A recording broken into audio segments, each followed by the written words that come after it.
So we are going to be concluding the sermon series, The Ghost of Christmas Past. And what this series has really been about has been something I think that we all needed. I know that I did. I had some folks that came up to me after some of these sermons and were like, I really needed that right now, especially. Because Christmas time and this whole season, it's a season full of excitement and anticipation. There's all kinds of things that we get pumped up about, or we have to celebrate. We're doing all these things. We're going. And last week we got together and we celebrated the coming of the Messiah. We lit our candles and lifted them up, declaring that the light has come. The light shines in the darkness, and the darkness doesn't get to win. And next week we're going to be celebrating the coming of a brand new year, a year that has new beginnings and a fresh start for many of us. But for some of us, this time of year is a time when some of the things that we've struggled with or been struggling with, that comes into sharp focus, because we are full of emotion. We've got all kinds of memories and nostalgia that are connected to this season, and so many times we are vulnerable to those feelings, the things that happen to us when we start to remember or to reflect on the things that we have done or left undone. The mistakes that we've made, the shame that we feel, or the losses that we've endured, the grief that we've experienced. All of that can land on us more intensely this time of year. And so this series has been focused on that, focused on letting go of the ghosts of our past in order to lean into the new things that God is doing. Now today, we're going to be talking about letting go of grief. Of letting go of grief and the losses that we kind of go through, letting go of that to embrace new life. My first encounter with loss when I was a little kid, it happened when I had this gerbil. Okay, so this is not my actual gerbil. It is just a cute photo of a gerbil because I wanted a photo of a gerbil to show. But that's a gerbil not unlike the gerbil that I had when I was a kid. My gerbil was named Farrah Fawcett Gerbil. For some of you, that are, remember the 70s, then you know what I'm talking about. But if you don't, probably one of the biggest television stars on the planet during the 70s when I was a kid was Farrah Fawcett Majors. She played Jill Monroe on Charlie's Angels. She was also a graduate of the University of Texas, by the way, a native of Corpus Christi. See, that's what you can learn on Wikipedia. Also, she was married to my personal hero at the time, which was the $6 Million Man, Lee Majors, right? And so I named my gerbil Farrah Fawcett Gerbil because I thought it was funny. So you can see what a twisted kid I was even then. So my gerbil up and died, okay? There's no really easy way to say that because that's what gerbils do. It didn't last very long, and it up and died. And so we had a funeral, right? My mom went with me. We dug a hole near the house, and we buried the gerbil. We said some words over the gerbil. I think I remember shedding a few tears. I was sad. But then, like any kid, you just go on and start playing with your Star Wars figures. And so that's kind of what happened. But then some months later, we noticed that something interesting was going on next to the house. There were things that were growing where the gerbil had been, right? Where the gerbil was buried. And on closer inspection, as they grew and got bigger, we realized that they were sunflowers. So when we buried the gerbil, no one wanted to touch its stiff little body, so we just gathered everything up and just buried it, like with all of the stuffing that was in his little cage and all of the stuff that was with it, and included some sunflower seeds. And so I remember when I was a kid, I stared at those sunflowers and I thought to myself, something important just happened. I'm not sure what it means, but something important just happened. And looking back on it, I think what I was trying to understand was there was loss and there was sadness, and now there's new things that are growing out of that. Now, for many of us, the losses that we experience might be the loss of a loved one. I mean, that's probably the thing that we most identify with grief and loss, is when we lose someone that is dear to us, when they are no longer with us. And so that's what most of us would say when I'm feeling or experiencing grief. It's grief over the loss of a person who has died, who has passed on, and who's no longer with you. But there are all kinds of other losses. In fact, one of the great books about grief is entitled All Our Griefs, All Our Losses. These are some of the kinds of losses that we experience that we will feel deep grief over. The loss of a job, the loss of a relationship, the loss when your kids, when they grow up and move on, loss when your health begins to fade, loss when you experience dramatic change, like when everything changes around you and suddenly you began to realize that the world that you knew, the way that you did things, the person that you may have been, all of that is gone. And so we experience that loss and that grief.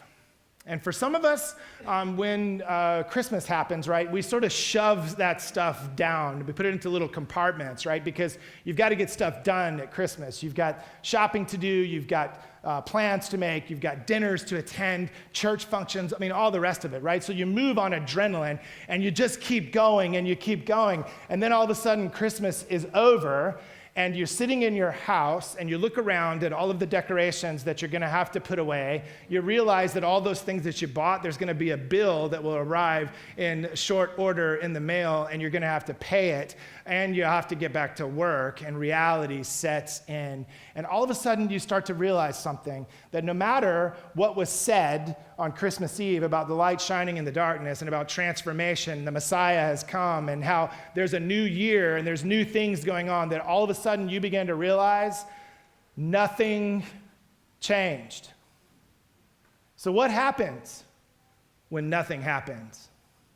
What happens when there's no change? When the loss that you felt before all of this started is still there, when the weight of it is on your heart like a stone, what do you do? So that's what we're going to be talking about today. What I want us to hold on to, and this one very important idea, is this: God is always giving birth to new things and new people. You and I are always getting the opportunity to be reborn. And God is always doing new things in, around us, and through us. We just need to have our eyes open to be able to see them, to be able to experience them, and to be able to let go of the ghosts of Christmas past, to let go of grief, and to step into new life. Our conversation partner for today, like I said earlier, is from the prophet Isaiah in the Hebrew Scriptures. The book of Isaiah, and I'll kind of do a little intro for that as well. We'll probably talk about some of it next week too, but what I want to say about Isaiah is the book of Isaiah is not one monolithic book. I mean, almost every reputable biblical scholar would say that there's at least 3 different books within the book of Isaiah, probably 4, written by multiple authors. There was an Isaiah. First Isaiah is basically the first 40 chapters. And so that was an Isaiah, a prophet who was prophesying to Israel at the time. And what was going on is this is about the 6th century before the Common Era, and the Babylonians were like the bully on the block. They were going out and they were conquering territory, and one of the areas they conquered kind of bloodlessly was Israel, right? The southern kingdom of Israel and Judah, where Jerusalem was. And so they had taken away the best and brightest people with them, and that's the story of Daniel. Daniel, who's taken as part of that group of best and brightest in the first group of exiles that are taken out of Israel.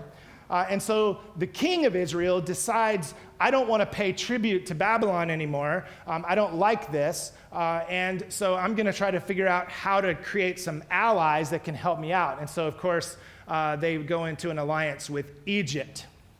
Egypt, who needs some allies in order to be able to stand up against the Babylonians. Isaiah prophesies to the people of Israel and to the king, saying, don't do this. Don't put your faith and trust in political alliances. Don't put your faith and trust in weapons of mass destruction. Don't put your faith and trust in any of those things. You need to put your faith and trust in God and God alone, and live in peace, and thereby preserve all of this, right? Don't do anything foolish. Don't do anything rash. So what did the king do? Ignored Isaiah, right? Prophets in the ancient tradition were venerated when they said things the king agreed with. I can say a lot of things, I'm not going to say it, right? But when the prophet agrees with what the king agrees with, and the prophet is venerated, but when the prophet speaks truth to power and says to the king and says to the people, if you don't change your ways, this is what's going to happen, then of course the prophet is not venerated. And so this was the problem that prophets like Isaiah, Jeremiah, they all had that same issue. So Isaiah is basically saying, if you do this, this is what's going to happen. And of course, that's what happened, right? Babylon comes, destroys Jerusalem, destroys the walls, kills thousands of people, destroys the temple, and takes back to Babylon anybody that they think is going to be productive, that they can assimilate into Babylonian culture and basically wipe out Hebrew culture. And this is what they did. And so the people of Israel are exiled in Babylon for almost a generation or more, so 70 some odd years. So in the midst of this, right, in the midst of all of that, in the midst of the grief over everything that has been lost, families destroyed, the city destroyed, the holy temple where God is supposed to be, right, is destroyed. All of that is gone. The grief that they felt, the loss, the feelings of defeat, it's echoed in the psalm, by the rivers of Babylon we wept and we hung up our harps not to sing anymore, right? And so those are all the images of the grief that the people felt. In the midst of that, that's where second Isaiah, right? So a new set of prophets that are prophesying in the Isaiah tradition, maybe even part of a school of prophets that were part of Isaiah's influence. They began to write, or he begins to write, and write prophecies to the people of God in the middle of their grief. So you got the setting? Let's read. This is what the Lord says. He who made a way through the sea, a path through the mighty waters, who drew out the chariots and horses, the army and reinforcements together, and they lay there, never to rise again, extinguished, snuffed out like a wick. And so what he's doing here is he's recalling what happened when the people of Israel were taken out of Egypt, right? They were delivered from slavery, they were liberated from Egypt, and they made their way to the Red Sea, and they stood at the Red Sea. The Red Sea was in front of them, Pharaoh's army was behind them, and there was a way that was made, right? The sea parted, they walked on dry land, and then when Pharaoh's army goes to cross over, it's consumed and everything is underwater, right? So he's recalling that. Then he says, it's kind of interesting because the prophet says, remember all that, and then now says, forget the former things. This is kind of an interesting sort of Hebrew twist to it. So it's basically like, this is my interpretation, this is basically God saying, remember all that? That was nothing compared to what is about to happen. Do not dwell on the past.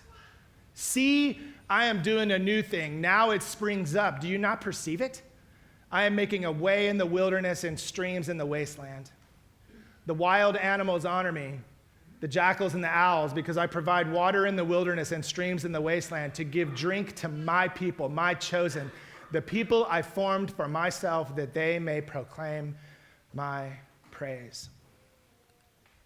So the prophet says, remember all those things. Remember the times that God rescued you. Remember the time that God restored you. Remember the time that God intervened. All of those things. Now you can forget that, right? You can forget all the things that are in the past. That's nothing compared to what's going to happen. But here's what else you can forget.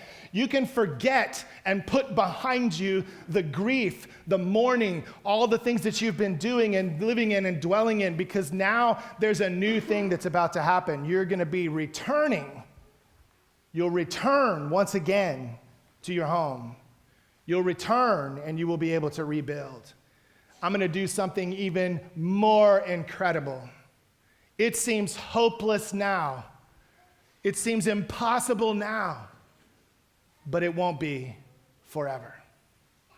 And so this is what God is wanting God's people to know. God wants God's people to learn from the losses they've experienced, to be shaped by grief, but not to be consumed by it. See, that's what happens to so many of us, is that we get consumed by the grief that we feel over the losses we've experienced. We become consumed, and when you are consumed with it, you can't move. It immobilizes you. It immobilizes you physically, mentally, spiritually. It immobilizes your imagination because you can't even dream of what it would be like on the other side of what you're experiencing. You can't even dream of what it would feel like to be on the other side of the wilderness that you are in. Because that's what God is basically saying. He goes, you are in a wilderness of grief, but I'm going to make a way in this wilderness. So how do we figure this out? How do we leave behind the grief that we've experienced? Maybe the grief that has consumed us. How do we walk away from that and embrace the new life that God has in store for you and for me? Well, there's a couple of things I think that we need to understand. The first thing is this: your loss was not a judgment, it just happened. Your loss was not a judgment, it just happened. A lot of times we ask questions in the midst of our grief, don't we?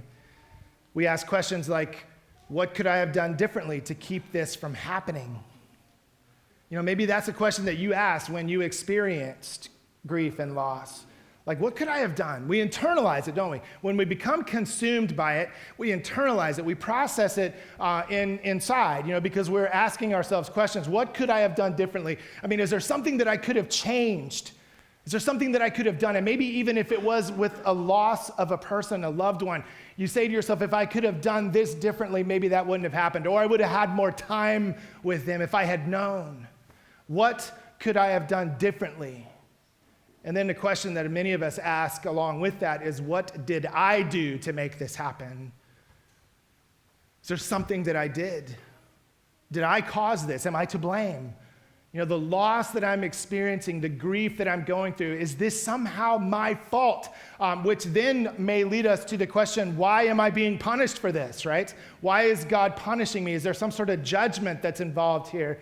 I mean, the apostles, when they were walking with Jesus one day, and this is one of my favorite stories from the Gospel of John, chapter 9, and it's the story of the man that was born blind and then is healed. And the disciples, they walk up to this guy with Jesus and they say, who sinned, this man or his parents, that he was born blind? Because there was no other, why was this guy born blind? They were basically going off of the assumption that because he was born blind, that meant that he was cursed. That meant that there was something wrong, that something had happened, and that's what caused it. Someone sinned. And Jesus basically goes, are you guys serious? He's like, no, that's not how this works. Now, though, you get an opportunity to truly see that there is life on the other side of this. And so this is what you and I have an opportunity to do, is to move beyond these ideas of judgment, that something has happened because I somehow did this, right? Or I am completely to blame. This is all about me. This is all about the judgment that God maybe has for me. No. You are not to blame. Things just happen sometimes. But the way that we react to it, the way that we respond when we begin to internalize all of these things, it can affect us, and it can lead us, if we allow ourselves to be consumed, it can lead us to very, very dark places. There was a woman in one of my previous churches that came to me and was seeking my counsel because she was just deep in grief. And this had been about 4 years of just absolute, just consumed by grief over the death of her husband, who had died suddenly, love of her life. And it absolutely transformed her as a human being, the grief that she was experiencing. She was consumed by it day in, day out, would spend every single day going to his grave and talking to him. And I mean, none of this is bad stuff. But this is what 4 years went on. And she was doing all this stuff and was completely consumed by it, completely blaming herself, internalizing it, asking why God had done this to her. All of these things. It affected her appearance. It affected her demeanor. It affected everything about her. She was being drawn within herself. And one of the things that we talked about finally was, I said, listen, here's something that you may want to think about. That maybe maybe the reason why you can't let this go is because you can't imagine what it would be like not to be grieving, first. And the second thing is, perhaps you've internalized this to such an extent that you feel like if I let this go, if I leave this behind, then it really is over. And so she began to think more deeply about what it is that I'm doing. Like, what am I doing when I'm internalizing this? And what can I do then to break free from that? And when she began to realize this was not about judgment, this was not about blame, this was just something that had happened, she began to see that there was a door that would open and she could step through it. And so when you and I began to do this, the second thing that we experience is this. You began to realize, I got to do something, right? I've got to figure out like how I function in the world. Step outside of your circumstances. And that's what I encourage her to do. Once people come to me and they're struggling through things like this, I'm going to tell them the same thing. First of all, talk about it. Volunteer, practice self-care, and find support. So if you're struggling with this and you haven't been talking to anybody about it, you don't have a confidant, you don't have a friend that you trust enough, you don't have a pastor that you trust enough, you don't have somebody that you're able to talk to about this, find someone, even if you have to pay them, like a professional. But find someone and talk about it. Share what's going on.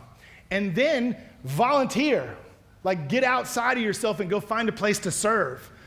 Make sure that it's something that is not about you. Like, get involved in your church, get involved in your community, find a mission, find something to support, and volunteer. Like, that's one of the ways that you're going to start breaking free from that immobilization that you might have been feeling. The third thing is to practice self-care. If you're not doing that, if you're not taking care of yourself, if you're not taking care of your health, your mental well-being, whatever it takes for you, whether it's yoga, whether it's meditation, whether it's spiritual practices like prayer, exercise, walking outside, I don't know what it is for you, but practice it. Pick that up. Make that a part of what you're going to do, and then find support.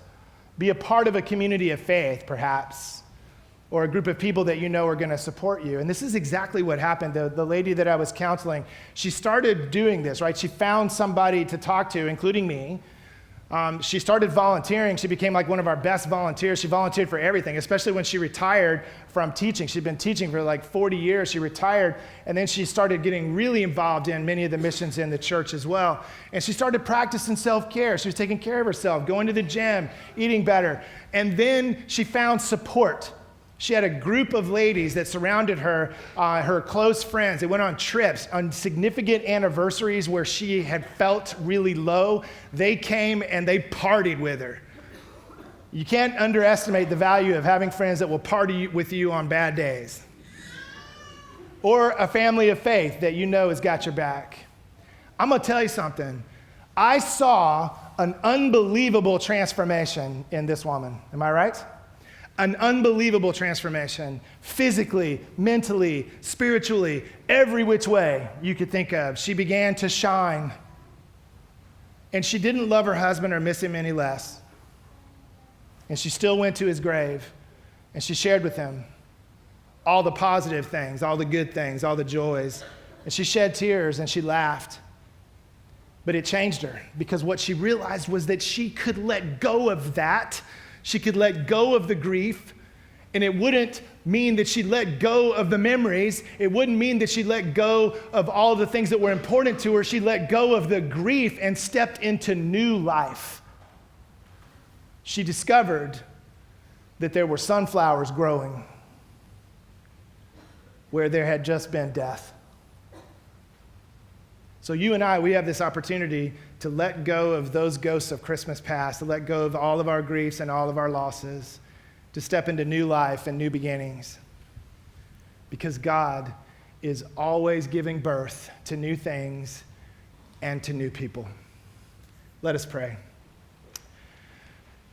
God, we are grateful for this opportunity to be here, to gather together as this family of faith as we end this year and step into a new one. I pray that you would give us the courage to be able to let go of all the things that have kept us from being the people that you dream for us to be.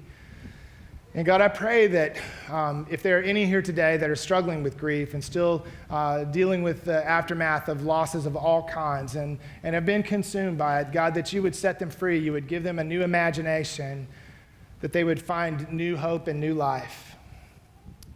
And God, we pray all of these things in the name of the one who taught us to pray, your Son Jesus, who said these words, "Our Father, who art in heaven, hallowed be thy name. Thy kingdom come. Thy will be done, on earth as it is in heaven. Give us this day our daily bread, and forgive us our debts, as we forgive our debtors. And lead us not into temptation, but deliver us from evil. For thine is the kingdom, and the power, and the glory forever. Amen.